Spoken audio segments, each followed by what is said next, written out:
Dons, deep vest over the head. Take tape around the waist and push and to buckle.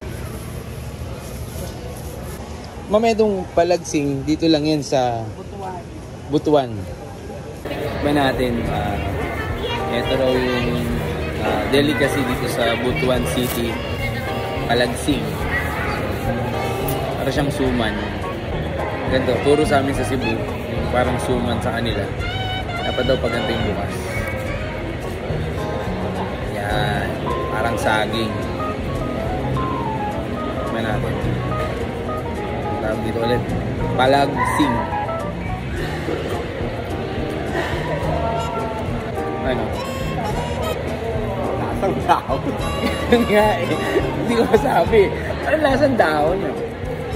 Pero at least hindi lasang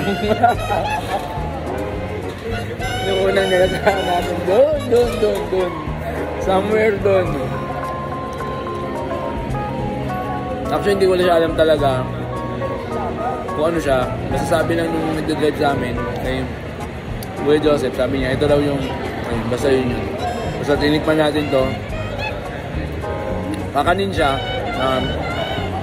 Taraw kami ng lasa, parang dahon. Pero siguro, medyo matagal na siguro nagawa ni ate. Ano? Medyo nababad na siya sa saging. Sa dahon ng saging. Pero masarap siya. Parang siyang suman na may nyug na parang kalamay. Parang ganun.